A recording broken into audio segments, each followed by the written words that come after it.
अस्सलामुअलैकुम सामीन। 18 रबीउल अव्वल और 4 अक्टूबर है।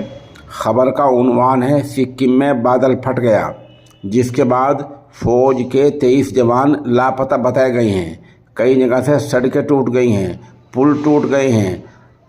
ये वीडियो आप देख रहे हैं, आप साथ साथ ख़बर भी तफसील से सुनिए। सिक्किम में बादल के फटने से बाढ़ आ गई है और ज़बरदस्त तबाही आ गई है।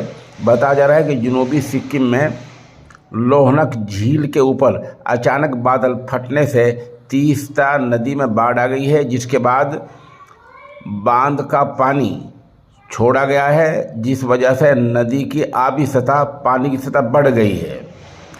आसपास के इलाकों में पानी भर गया है, कई पुल बह गए हैं और सड़कें भी बह गए हैं। इसके चलते जो वहाँ फ़ौजी गाड़ियाँ खड़ी थी, फ़ौजी कैंप थे, वो भी जद में आ गए हैं, जिस वजह से बादल फटने के बाद फ़ौज के 23 जवान लापता हैं। उनको ढूंढा जा रहा है, अभी तक उनका कोई सुराग नहीं मिल पाया है।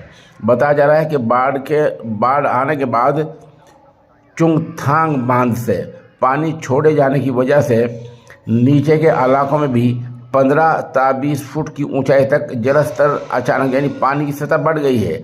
इसके चलते सिंगतम के पास बारदाग में खड़े फौज की गाड़ियां डूब गई हैं। इसी मामले में 23 जवान लापता बताए जा रहे हैं।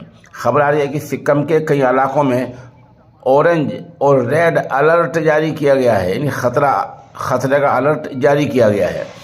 सिक्किम में तीस्ता नदी की जो पानी की सतह है वो बढ़ गई है और तीस्ता नदी में आए सैलाब के बाद सिक्किम में संगथम फुट ब्रिज भी बह गया है और जलपाईगुड़ी इंतज़ामिया ने तीस्ता नदी के निचले इलाकों को खाली कराना शुरू कर दिया है।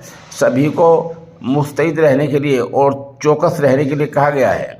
उधर बंगाल को सिक्किम से जोड़ने वाला NH-10 का कुछ हिस्सा भी पूरी तरह बर्बाद हो गया है और इस तरह बताया जा रहा है कि वहाँ के जो सिक्किम के वज़ीर आला हैं प्रेम सिंह तमांग, वो बाढ़ से प्रभावित इलाकों के दौरे पर निकल चुके हैं। बहरहाल अब आज वहाँ बादल फटने से सिक्किम में भारी तबाही आई है और तबाही का एक जो बड़ा ख़तरा और जो है बड़ी बात सामने आई है वो ये सामने है कि फ़ौज के 23 जवान लापता हैं, जिनको ढूंढने के लिए सर्च ऑपरेशन किया जा रहा है।